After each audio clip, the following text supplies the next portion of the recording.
The navigation computer made a sound it was never supposed to make. Commander Elena Vasquez looked up from her coffee as red lights flooded the bridge of the Perseverance.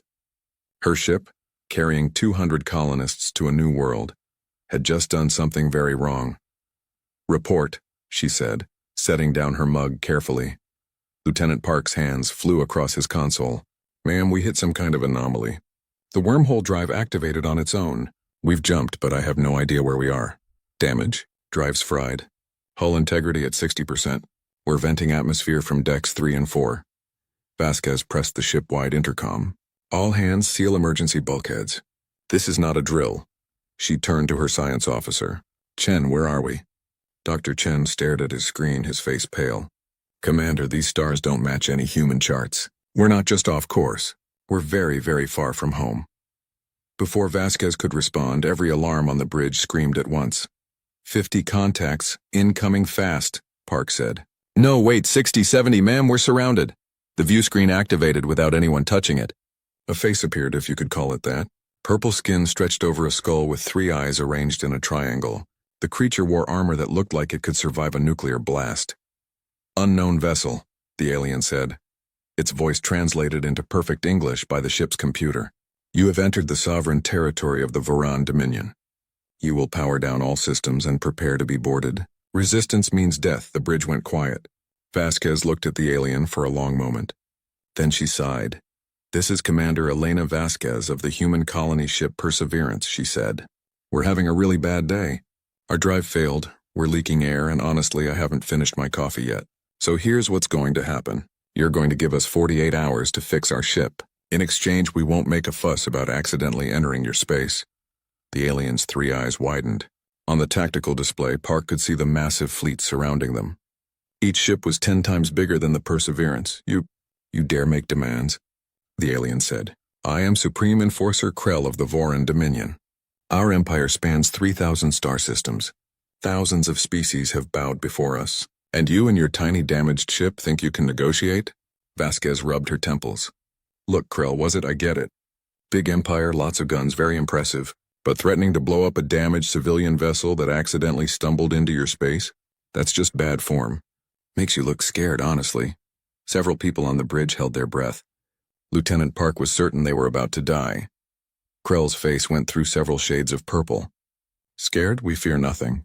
We have conquered countless worlds. Our weapons can crack planets. Our armies number in the billions." Sure, Vasquez said, waving her hand. "But can we focus on the practical issue here? We need to fix our ship. You probably want us gone. Let's work together on this." "You will be taken to Dominion Prime for judgment," Krell said. "The Council will decide your fate. Can we get repair supplies there?" "What? Yes, but..." "Great, we'll follow your ships. But we need to patch these leaks first or we'll all suffocate before we get anywhere." 24 hours, Krell. We're not going anywhere with a dead drive anyway." The communication cut off. The bridge crew stared at their commander. "Ma'am," Park said quietly, "did you just negotiate with an alien warlord?" Vasquez picked up her coffee. It was cold now. "He gave us what we wanted, didn't he? We get time to fix the ship." She took a sip and grimaced. "Someone make a fresh pot. I have a feeling this is going to be a long week." In the hangar bay, ship's doctor Sarah Kim was treating injuries from the rough jump. A young colonist, barely 20, grabbed her arm. "Doctor, what's happening? Are we going to die?" Sarah smiled calmly. "Kid, I worked in Chicago emergency rooms for 10 years. I've seen worse Tuesdays than this. We'll be fine."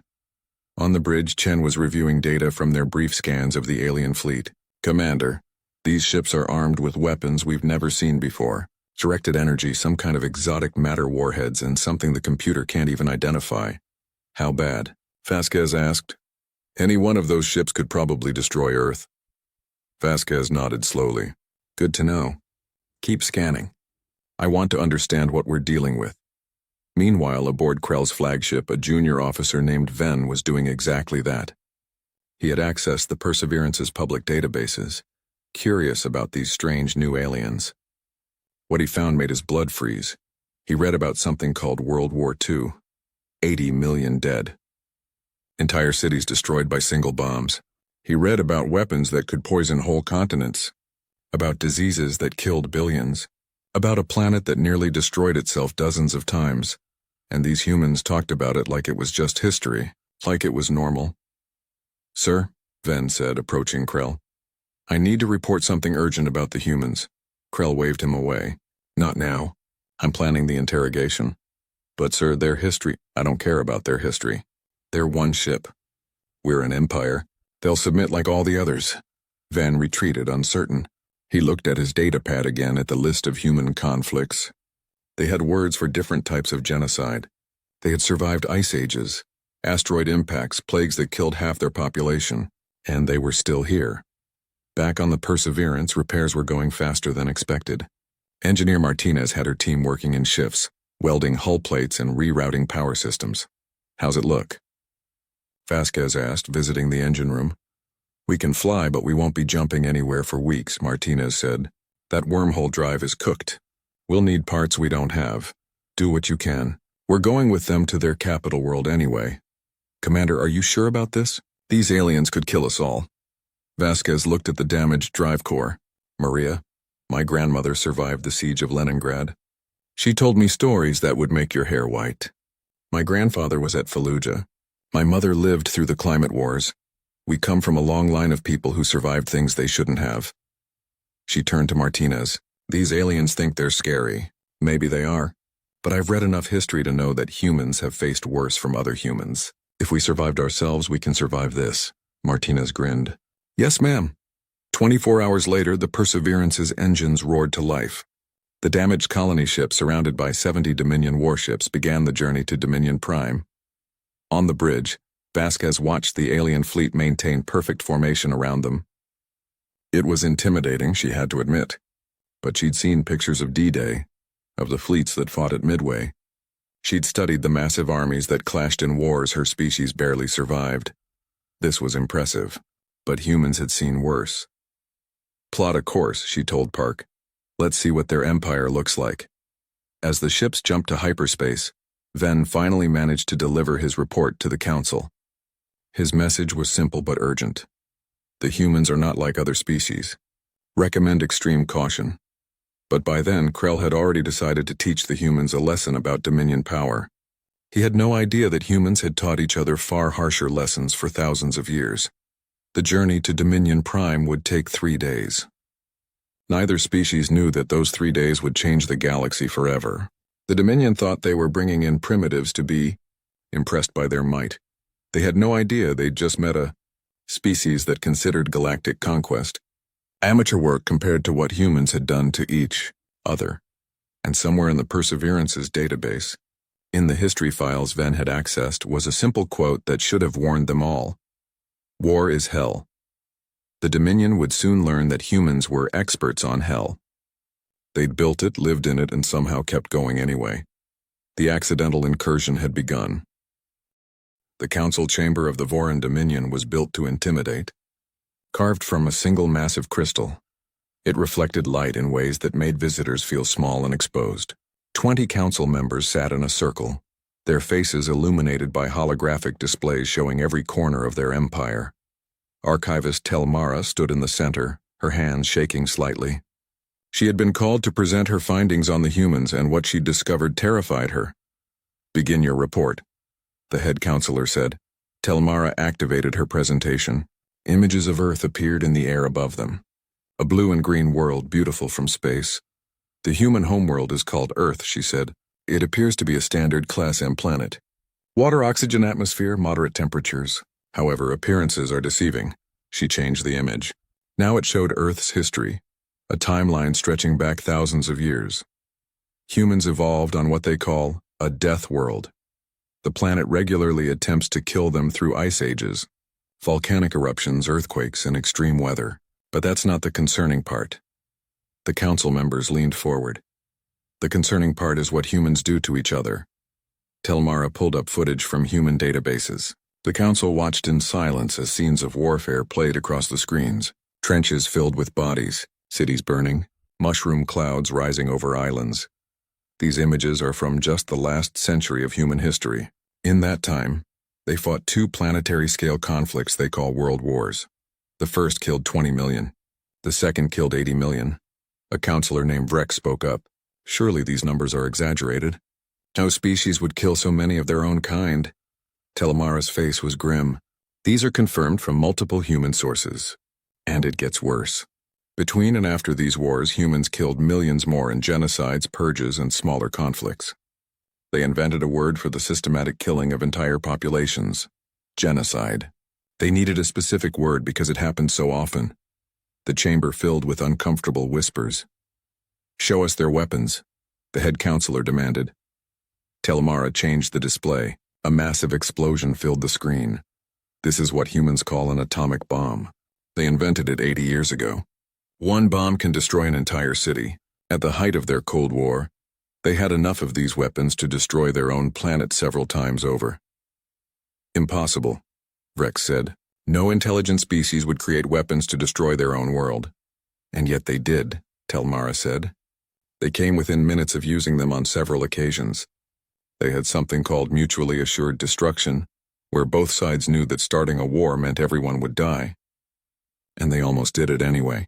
She pulled up more data. Humans have experienced over 15,000 wars in their recorded history. They've survived multiple pandemics that killed significant portions of their population. They've endured famines, droughts, and self-inflicted environmental disasters. And through all of this, they kept going. A younger counselor, clearly skeptical, raised a hand. "But surely their current era is peaceful. They've matured as a species?" Telemara laughed, but there was no humor in it. "The crew we intercepted considers this their peacetime. They've been at peace for less than 30 years. Before that, they had constant regional conflicts, civil wars, and what they call proxy wars, where major powers fought each other through smaller nations." She zoomed in on Commander Vasquez's file. "The human who negotiated with Supreme Enforcer Krell comes from a military family. Her grandfather fought in something called the Iraq War. Her mother served during the climate wars when humans fought over water and food as their planet heated up. This is normal for them." The head counselor was quiet for a long moment. "What about their culture? Surely constant warfare has made them savages." "That's what's truly frightening," Telemara said. "Humans have produced incredible art, music, literature, and science despite their violence. They've written entire philosophies about peace while simultaneously perfecting the art of war. They're not savages. They're survivors who've learned to be very, very good at conflict." She brought up human military doctrine. "Our Dominion concept of total war lasted 3 months in our entire history. Humans sustained total war for 6 years straight during their Second World War. They mobilized entire populations, converted civilian industry to military production, and fought on every continent simultaneously. And they won?" a counselor asked. "They all won and lost," Telemara said. "That's what makes them dangerous. They fight until there's no one left to fight, then they rebuild and do it again. They have a saying: those who cannot remember the past are condemned to repeat it. They know exactly what they're capable of, and they choose to keep going anyway." Supreme Enforcer Krell, attending the council meeting via hologram, scoffed. "This is all very dramatic, Archivist, but it doesn't change facts. They have one damaged ship. We have fleets. They're coming to Dominion Prime, where they'll see our true power. They'll submit like everyone else." Telemara turned to face Krell's hologram. "With respect, Supreme Enforcer, I've reviewed the encounter logs. Commander Vasquez showed no fear. She treated our fleet like a minor inconvenience. That's not bravado. That's genuine confidence born from experience." "Experience?" Krell laughed. "What experience could they have that compares to the Dominion's might?" "They have experience surviving themselves," Telemara said quietly. "Every species we've conquered feared us because we were their first encounter with large-scale destruction. Humans have been dealing with large-scale destruction since before they had electricity. We're not their first existential threat. We're not even their worst." She pulled up a final image. It showed a mushroom cloud, and beneath it, a quote from a human scientist who helped create the atomic bomb. "Now I am become death, destroyer of worlds." That's what humans think about themselves, Telemara said. They see themselves as capable of ultimate destruction, and they chose to step back from the edge. That kind of species doesn't scare easily. The head counselor studied the image. "What do you recommend, Archivist?" "Don't underestimate them. Don't threaten them. And whatever you do, don't try to break them. Humans have been trying to break each other for thousands of years, and they're still here." Krell's hologram flickered with annoyance. "The Archivist is being overly cautious. I will take the humans on a tour of Dominion Prime. I will show them our conquered worlds, our weapons, our power. They will understand their place. And if they don't, Telmara asked, then they'll learn the hard way. The council dismissed Telmara, though several members looked troubled. As she left the chamber, she thought about the human files she'd reviewed. Stories of concentration camps and atomic bombs, of trenches and gas attacks, of pandemics that killed millions and humans who kept building civilization anyway. In her quarters, she pulled up one more human file. It was a simple text document, something called The Art of War, written thousands of years ago by a human named Sun Tzu. She read, "If you know the enemy and know yourself, you need not fear the result of 100 battles. The Dominion knew themselves. They were conquerors, used to species that submitted when faced with superior force. But they didn't know humans. Not really." Meanwhile, the Perseverance continued its journey to Dominion Prime. In the crew quarters, Dr. Chen was teaching a history class to some of the younger colonists. They were bored until he pulled up footage of D-Day. "This is what humans do when we have to," he said, showing the massive invasion fleet. "We plan, we sacrifice, we endure. And we win." A young colonist raised her hand. "But Dr. Chen, these aliens have bigger ships and better weapons." Chen smiled. "So did the British Empire when they faced Gandhi. So did the Soviets when they faced Afghanistan. So did America when they faced Vietnam. Size and power don't always win. Sometimes the species that refuses to quit is the one that survives." In her ready room, Commander Vasquez was reviewing everything they'd learned about the Dominion. It was impressive, she had to admit. Thousands of worlds, billions of soldiers, weapons that could sterilize planets. But as she read, she kept thinking about something her history professor had said years ago. The thing about empires is they always think they're invincible, right up until they're not. The Dominion had never faced serious resistance. Every species they encountered had either submitted or been destroyed. They'd never had to fight a long war. They'd never had to face an enemy that just wouldn't stop. They'd never faced humans. Vasquez stood and looked out at the stars rushing past. Somewhere out there was Earth, home, a planet that had survived ice ages, asteroid impacts, supervolcanoes, and worst of all, humans themselves. If Earth could survive humanity, the Dominion didn't stand a chance. The journey to Dominion Prime would take 2 more days. In that time, Krell prepared his demonstration of power, certain it would break the human spirit. Telmara prepared her warnings, hoping someone would listen. And the humans prepared for whatever came next, drawing on thousands of years of experience surviving the unsurvivable. Neither side fully understood what was about to happen. The Dominion was about to learn why you should never corner a species that considers planetary extinction just another Tuesday. And the humans were about to discover that sometimes your worst qualities can be your greatest strengths. The history lesson had been delivered. Now came the test. Dominion Prime was designed to inspire fear and awe in equal measure. The capital planet of the Voran Empire gleamed with massive cities that stretched into the clouds. Orbital platforms surrounded the world like a mechanical ring, each one capable of destroying a continent. It was beautiful and terrifying. The Perseverance landed in a designated area surrounded by soldiers. Commander Vasquez and 5 of her crew were escorted through streets lined with architecture that made human buildings look like sandcastles. Everything was massive, sharp, and built to remind visitors how small they were. Impressive. Dr. Chen whispered to Vasquez as they walked. "Vegas is shinier," she whispered back. "Supreme Enforcer." Krell met them in a vast hall where holographic displays floated in the air like schools of fish. Each one showed a different conquered world, a different subjugated species. "Welcome to Dominion Prime," Krell said. His 3 eyes studied the humans carefully. "You are about to witness the full might of the Voran Dominion. After this tour, you will understand your place in our empire." Vasquez nodded politely. "We appreciate the hospitality. Though I have to ask, is there anywhere we can get coffee?" It was a long flight.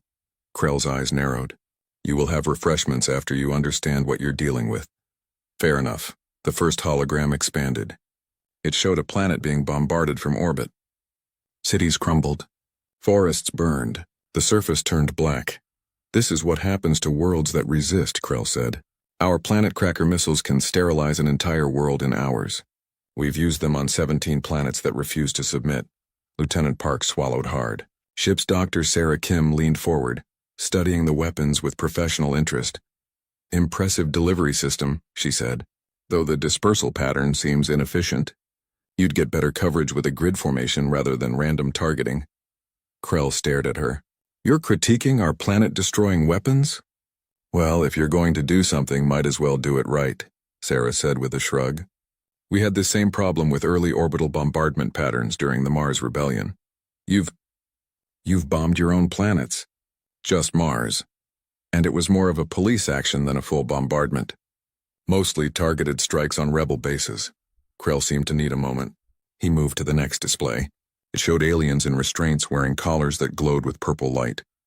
These are subjugation devices, he said. They ensure compliance through neural pain stimulation. Disobedience brings agony beyond imagination. We've perfected the art of breaking rebellious spirits. Mind if I try one? Sarah asked. The entire room went silent. Excuse me? Krell said, I'd like to test one. I'm a doctor. I'm curious about the neural interface. She stepped forward. Unless they're not as effective as you claim. Krell's face went through several shades of purple. Very well. But don't say I didn't warn you. A Dominion technician brought out a collar. Sarah put it on calmly as if she was trying on a necklace. Krell activated it at the lowest setting. Sarah's jaw clenched. Sweat appeared on her forehead. But she didn't scream. After 10 seconds, Krell deactivated it. Well, he demanded. Sarah took a breath. Maybe a 7 out of 10 on the pain scale. I've had kidney stones that were worse, and childbirth without anesthesia. That's a solid 9. This is manageable. She took off the collar and handed it back. The neural interface is clever, though. Who designed it? The Dominion technician looked between Sarah and Krell, completely confused. The Makers Guild developed it over 3 centuries. Neat, Sarah said. We developed something similar in about 20 years for medical applications. Ours is more precise, though. This feels like you're just flooding the nervous system with signals rather than targeting specific pain centers. Krell moved quickly to the next display, clearly frustrated. This one showed a massive battle. Hundreds of ships exchanging fire. Explosions lit up space. The Battle of Crandor, Krell announced. Our greatest military victory. 100,000 casualties. 3 species surrendered after witnessing our might. This is the largest battle ever fought in this sector of space. Dr. Chen pulled out a data pad and started making notes. Interesting tactics. Though the flanking maneuver at Hour 3 seems like a missed opportunity, and I'm curious about your casualty numbers. 100,000 across multiple species over what time period? 6 hours, Krell said proudly. Chen looked up. That's it? Commander, that's roughly 1 day at the Battle of the Somme. Vasquez nodded. Actually less. The Somme had 60,000 casualties on the first day alone, and that was with World War I technology. Or Stalingrad, Lieutenant Park added. That went on for months. Total casualties were over 2 million. The Dominion officers in the room had gone very quiet. Krell's voice was strained. You're saying your species has fought larger battles than this? Many times, Chen said, still taking notes. The Second World War had an estimated 70 to 85 million total casualties over 6 years. The Eastern Front alone saw battles that make this look like a skirmish. Impossible, a Dominion officer said. No species could sustain such losses. We didn't have a choice, Vasquez said simply. It was fight or be destroyed. So we fought. For years. With entire populations mobilized. Children built weapons in factories. Grandparents grew food. Everyone contributed. We call it total war. Krell brought up another display, clearly trying to regain control. This one showed species in chains working in mines and factories. These are our slave populations. They serve the Dominion, providing labor for our empire. They've been pacified. Vasquez's expression hardened. Slavery. Yeah, we've got experience with that too. We fought a civil war over it. 600,000 dead. Then we spent the next century and a half dealing with the aftermath. You fought each other over the right to enslave your own species? Krell asked. No, Vasquez said coldly. We fought each other to end slavery. And we won. Took a while and we made a lot of mistakes, but we eventually got it right. Turns out people work better when they're free. She pointed at the display. How productive are your slaves really? Because I bet if you paid them, gave them rights and treated them like people, you'd get more output. Happy workers are efficient workers. The Dominion doesn't negotiate with lesser species. That's your problem right there. Vasquez said. You think you're superior, so you miss opportunities. We learned that lesson the hard way. Multiple times, actually. Colonialism, imperialism, fascism. We tried all the bad ideas. They all failed eventually. Krell was visibly angry now. You speak as if you've faced greater threats than the Dominion, but you haven't seen what we're truly capable of. He activated a new display. It showed weapons that made the earlier ones look tame. Biological warfare, nanoplague bombs, reality distortion devices. These are our ultimate weapons, Krell said. We've never had to use them because every species submits before we reach this point.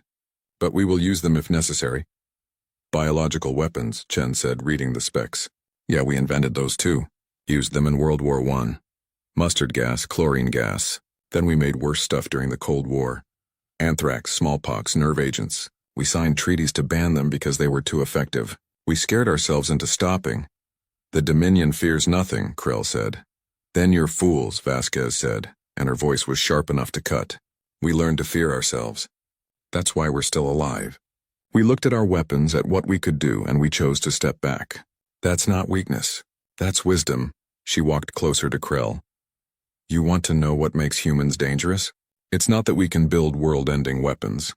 It's that we built them, looked at them, and decided not to use them. We've been to the brink of extinction dozens of times, and every time we chose to survive instead. The hall was silent. Telmara, watching from an observation room, felt a chill run through her. She'd tried to warn them. You think you can break us with fear? Vasquez continued. We've been breaking each other for thousands of years. We've survived ice ages, plagues, famines, wars that killed entire generations. We've faced extinction from asteroids, supervolcanoes, and our own stupidity, and we're still here. She looked at each display, at all the weapons and conquered worlds. This is impressive, really, but you've never had to fight someone who refused to quit. You've never faced an enemy that lost 90% of their forces and kept fighting. You've never seen what humans do when we have no choice but to win. Krell's three eyes blazed. You dare threaten the Dominion? I'm not threatening anyone, Vasquez said. I'm just telling you the truth. You wanted us to be impressed. We are, but we've seen worse. We've done worse. To ourselves, and we survived it. She turned to her crew. I think we're done with the tour. Thank you for your hospitality, Supreme Enforcer. Very educational.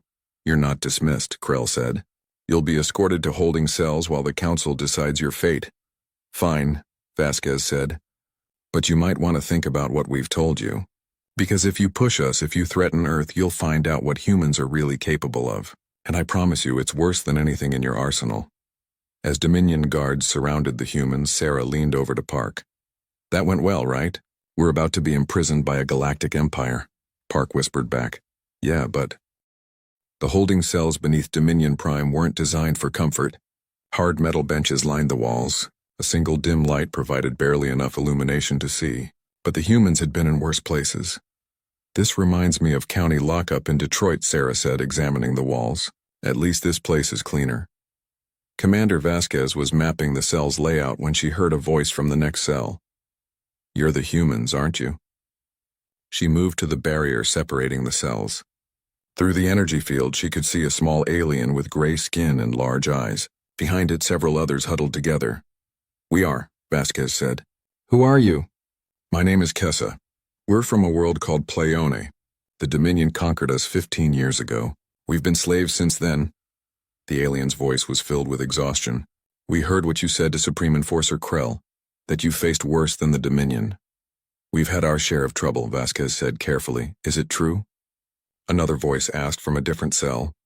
That your species survived destroying your own world? Almost destroying it, Chen corrected. We pulled back at the last second. Multiple times. Word spread quickly through the prison. Soon aliens from a dozen different cells were asking questions. The humans found themselves surrounded by the Dominion's prisoners, all hungry for stories of resistance and survival.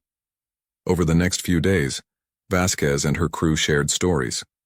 They talked about the fall of empires and the rise of democracies, about civil rights movements and peaceful protests, about guerrilla warfare and the long, grinding conflicts that wore down even the strongest occupiers.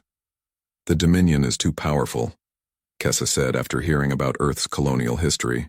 They have too many ships, too many soldiers. Resistance is impossible. That's what the British Empire thought, Vasquez said. They controlled a quarter of the world. The sun never set on their territory. And then one man named Gandhi started a peaceful resistance movement. No weapons, no armies, just people refusing to cooperate. And eventually the empire fell apart. But the Dominion isn't afraid to kill resistors, another prisoner said. Neither were the British, Vasquez replied. Neither were the Soviets, the Nazis, the Imperial Japanese, or any of the other empires humans have faced. They all used violence to maintain control, and they all eventually failed because you can't hold territory with fear forever. Eventually the cost becomes too high. Sarah was teaching first aid to some of the prisoners. The trick is to survive long enough to see your oppressors make mistakes. And they always make mistakes. How do you know? Kessa asked. Because humans made all those mistakes first, Sarah said. We tried being the oppressors. We tried building empires through force, and every single time it collapsed, usually violently. We've got thousands of years of data on what doesn't work. While the humans were spreading ideas among the prisoners, events outside the prison were moving quickly. A Dominion colony world called Zephyr 7, rich in rare minerals, had erupted in open rebellion. Workers had seized the mines. Protests had spread to the cities. The local garrison couldn't contain it. In the council chamber, reports flooded in. They're using tactics we've never seen, a military commander reported. Small groups attacking supply lines, sabotaging equipment, then disappearing into the population. We can't find them. Guerrilla warfare, Telemara said quietly. She'd been studying human history obsessively since the humans arrived. The humans have extensive experience with this. The humans are in prison, Krell snapped. How could they be involved? I didn't say they were, Telemara said. But ideas spread. Our own slaves have access to the human databases we captured from their ship. They're learning. As if to confirm her words, another report came in. The rebels on Zephyr 7 had issued a list of demands. At the top was a quote. Give me liberty or give me death. A human named Patrick Henry had said that on Earth, over 400 years ago. The council fell into heated debate. Half wanted to crush the rebellion with overwhelming force. The other half worried about making the situation worse. Finally, head counselor Vexen spoke. Bring the humans to the council chamber. An hour later, Vasquez stood before the council. Krell glared at her with all three eyes. You've corrupted our slaves, he said. They're using your tactics, your philosophies. This is your doing. We've been in a cell, Vasquez said. How could we have done anything? Your presence is enough. Your defiance spreads like a virus. Maybe, Vasquez said. Or maybe your empire was already cracking and we just pointed it out. Enough, Vexen said. We didn't bring you here to argue. We have a proposal. Help us end the rebellion on Zephyr 7 and we'll let you return to your ship. Vasquez raised an eyebrow. You want us to help you crush a slave rebellion? No, Telemara said, stepping forward. We want you to negotiate with them. Make them understand that resistance is futile. Convince them to return to their duties. Why would we do that? Chen asked. Because if you don't, Krell said, we'll be forced to use extreme measures. The planet will be sterilized. Every rebel, every civilian, everyone will die. Is that what you want? Vasquez studied the council. They looked desperate, worried. An empire that had never faced real resistance was suddenly facing it for the first time. I have a counteroffer, she said. Let me talk to the rebels. But I'm not going to convince them to surrender. I'm going to mediate. Help you and them find a solution that doesn't end in genocide. There is no solution except their obedience, Krell said. Then you'll have to kill them all, Vasquez said bluntly. And then the next planet that rebels. And the next. Eventually you'll spend all your resources putting out fires, and your empire will collapse anyway. That's how these things work. You speak as if you've seen empires fall, Vexen said. I've studied dozens of them, Vasquez said. Human history is littered with failed empires. The pattern is always the same. Overextension, inability to adapt, rising costs of occupation, and eventually collapse. The Dominion is following the same path. Impossible. We're stronger than any human empire. Maybe, Vasquez said. But you've never had to fight a long war. You've never had to hold territory against a population that refuses to give up. We have, and I can tell you it's expensive, frustrating, and ultimately futile. She leaned forward. Let me help. Not because I care about your empire, but because I don't want to watch millions die when there's a better solution. The council argued for over an hour. Finally, they agreed. Vasquez and her crew would go to Zephyr 7. They would have 1 week to end the rebellion peacefully, and if you fail, Krell asked. Then you can blame us and do whatever you want, Vasquez said. But give me a chance to try. 3 days later, the Perseverance landed on Zephyr 7. The planet was beautiful, with purple forests and blue oceans. But the cities showed signs of fighting. Burned buildings, barricades in the streets, Dominion soldiers behind defensive positions. The rebel leaders met Vasquez in the abandoned warehouse. They were a mix of species, all slaves who had finally had enough. Their leader was a tall alien named Drex, covered in scales that shifted colors with his mood. Why should we trust you? Drex demanded. You're working with the Dominion. I'm not working with anyone, Vasquez said. I'm trying to prevent a massacre. The Dominion has planet-killing weapons aimed at this world. If we can't find a solution, they'll use them. Then let them, Drex said. We'd rather die free than live as slaves. I understand that feeling, Vasquez said. But there's a third option. Fight smarter, not harder. She pulled up a holographic display showing various scenarios. The Dominion's strength is military force. Your strength is numbers and motivation. Direct conflict, they win. But there are other ways to fight. Over the next several days, Vasquez met with both sides. To the rebels, she taught the principles of civil disobedience, organized labor strikes, and economic pressure. To the Dominion, she explained the math of occupation, how much it cost to hold territory by force versus how much it cost to negotiate. You're spending 3 times your mining revenue just on security, she told the Dominion commander. If you gave the workers fair wages, basic rights, and a share of the profits, you'd actually make more money. We don't negotiate with slaves? Then you don't understand economics, Vasquez said. Slaves do the minimum work necessary to avoid punishment. Paid workers who see personal benefit will maximize productivity. It's basic human nature. Well, basic sentient nature. She showed them numbers. Statistics from Earth's history. What happened to economies that relied on slave labor versus free labor? The data was undeniable. To the rebels, she was equally blunt. You can't win a military victory. The Dominion has too many resources. But you can win an economic victory. Make slavery too expensive to maintain. Make fair treatment cheaper than occupation. Force them to change through practical pressure, not moral arguments. Kessa, who had been released from prison to help with negotiations, watched Vasquez work with admiration. How do you know all this will work? Because humans tried everything else first, Vasquez said. We fought bloody revolutions. We had peaceful protests. We tried terrorism and we tried nonviolence. Over thousands of years, we figured out what works and what doesn't. Now I'm sharing that knowledge. The week deadline approached. Vasquez brought both sides to the table. The negotiations were tense. The Dominion wanted complete control. The rebels wanted freedom. Neither would budge. Finally, Vasquez, the warning came from an unexpected source. Telemara's console lit up with an urgent message from a junior officer she'd befriended during her research. 3 words. Coup, leave, now. She ran to the council chamber where head counselor Vexen was reviewing reports from Zephyr 7. Counselor, we have a situation. The Purity faction is planning something. The Purity faction always complains, Vexen said tiredly. They don't like change. They'll adapt. I don't think they will, Telemara said. They see what happened on Zephyr 7 as a threat to everything the Dominion stands for. If slaves can negotiate, if force isn't absolute, their entire worldview collapses. Before Vexen could respond, the alarm sounded. Supreme Commander Vex's voice echoed through every speaker in the capital. Citizens of the Dominion, the Council has been corrupted by alien influence. These humans have poisoned our empire with weak ideas of negotiation and compromise. The Purity faction is taking control to restore our strength. Anyone who resists will be considered a traitor.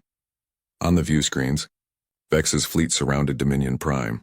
30 ships, all bristling with weapons pointed at the capital. Aboard the Perseverance, Commander Vasquez watched the fleet movements with growing concern. That doesn't look friendly. We should jump out of here, Lieutenant Park said. Our engines are repaired. We can make it to the wormhole and leave, Vasquez said. After everything we've done? It's not our fight, Commander. Vasquez looked at her crew. Dr. Chen, Sarah Kim, Martinez the engineer, young Lieutenant Park. All of them were tired. All of them wanted to go home. But she saw something else in their eyes too. The same stubborn determination that had kept humanity going through ice ages and world wars. It became our fight when we started caring, she said. Chen, you said it yourself when teaching those colonists. We care about everyone, or we end up caring about no one. So what do? Martinez asked. What humans do best, Vasquez said. We improvise. She opened a channel to the Dominion Council. This is Commander Vasquez of the Perseverance. We're still here. If you need help, say the word. In the council chamber, Krell looked at Vexen in disbelief. The humans are offering to help us? Why would they do that? Vexen asked. Telemara smiled. Because that's what they do. They can't help themselves. When they see something wrong, they try to fix it. Even when it's not their problem. Krell activated the communication. Commander Vasquez, you have one small ship. Vex has 30 warships. What could you possibly do? More than you think, Vasquez said. First question, how many ships do you have that are loyal to the Council? Perhaps 20 scattered across the system. But they're outnumbered. Doesn't matter. Second question, do you have access to the communication networks? Yes, but Vex will shut them down soon. Then we need to move fast, Vasquez said. Telemara, can you hear me? I'm here, the archivist said. Good. I need you to broadcast something on every channel in the Dominion. Every screen, every speaker, everywhere. Can you do that? What do you want me to broadcast? The truth, Vasquez said. Show them what happened on Zephyr 7. Show them that negotiation worked. Show them that the Dominion doesn't have to be built on fear. Within minutes, Telemara had compiled footage of the negotiations. Images of rebels and Dominion officials shaking hands. Workers returning to the mines willingly. Productivity reports showing increased output. All of it contradicting Vex's narrative about weakness. The broadcasts flooded across the Dominion. On ships, soldiers watched. On planets, civilians watched. And they saw something they'd never seen before, their empire changing without violence. Vex's response was immediate and brutal. His ships opened fire on communication satellites. Shut it down, all of it, but the damage was done. Across the system, Dominion captains were making decisions. Some sided with Vex, others moved to defend the Council. The Empire was fracturing. This is chaos, Krell said, watching ship markers on the tactical display turn from green to red. This is civil war. This is what change looks like, Vasquez said. Messy, painful, but necessary. Now let's make sure the right side wins. The Perseverance was a colony ship, not a warship. It had minimal weapons and weak shields, but it had something more valuable. A crew that had grown up studying human military history. Chen, pull up every successful underdog victory you can find, Vasquez ordered. Vietnam, Afghanistan, the American Revolution. I want every trick we've ever used. On it, Chen said, his fingers flying across his console. Park, plot us a course that keeps us in the planet's sensor shadow. We're too small for them to worry about until we become a problem. Martinez, I need you to make our ship look more damaged than it is. Vent some atmosphere. Let our power signature fluctuate. Make us look like we're dying. The engineer grinned, making us look pathetic. I can do that. Over the next 6 hours, the battle for Dominion Prime became a confused melee. Vex's ships had superior numbers, but the Council's forces knew the system better. Vasquez fed tactical advice to Council ships, suggesting hit-and-run attacks, targeting supply lines, and using the planet's orbital structures as cover. They're fighting like humans, Krell observed, watching a Council ship make a seemingly suicidal attack run that disabled a larger enemy vessel before escaping. That's the idea, Vasquez said. You've never lost a war, so you fight like you can't lose. But we've lost plenty. We know how to win from a losing position. The Perseverance itself became a ghost. It would appear, launch a few missiles at critical systems on Vex's ships, then disappear back into the clutter of orbital traffic. Each attack wasn't devastating, but they were perfectly timed to cause maximum confusion. They're ignoring us, Sarah said from her station. They think we're not a threat. Good, Vasquez said. Keep it that way. But Vex wasn't stupid. After the fourth surprise attack, he realized what was happening. The humans were coordinating the defense. He sent a squadron of ships specifically to hunt down the Perseverance. We've got 5 ships breaking off from the main group, Park said. They're coming after us. Time to use the oldest trick in the book, Vasquez said. Make them chase us somewhere they don't want to go. She piloted the Perseverance toward the planet's largest orbital platform. a massive weapons facility that both sides were avoiding, because destroying it would devastate the capital below. The enemy ships followed, firing as they came. "They're gaining," Park said. "That's fine," Vasquez said. "Chen, how are those docking clamps looking?" Chen looked up from his console. "Wait, you're not planning to—" "I absolutely am," Vasquez said, grinning. She flew the Perseverance straight into the orbital platform's docking bay, scraping the hull against the entrance. Behind them, the pursuing ships followed, too committed to their attack to break off. At the last second, Vasquez deactivated the ship's engines. The Perseverance tumbled into the docking bay, barely fitting through the opening. The enemy ships, larger and less maneuverable, couldn't stop in time.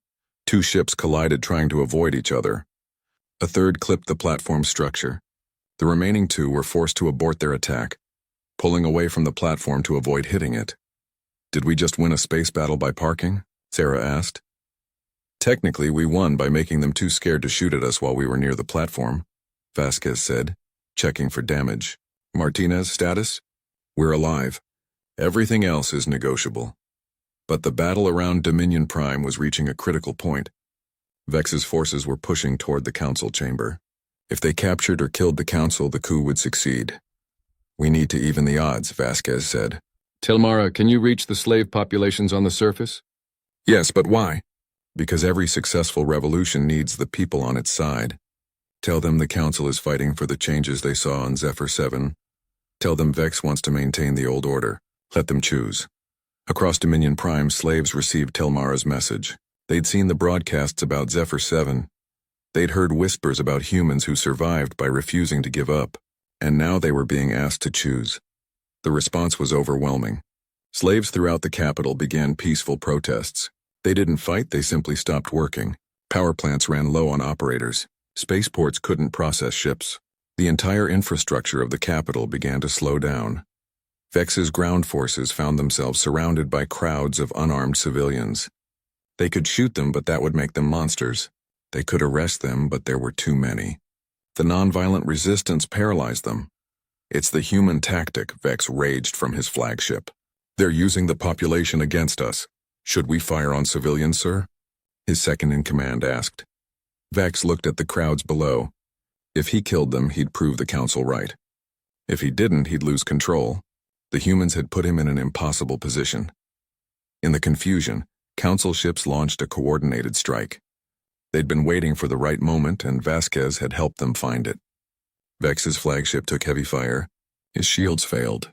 His engines went offline. "It's over," Krell said, watching Vex's ship drift helplessly.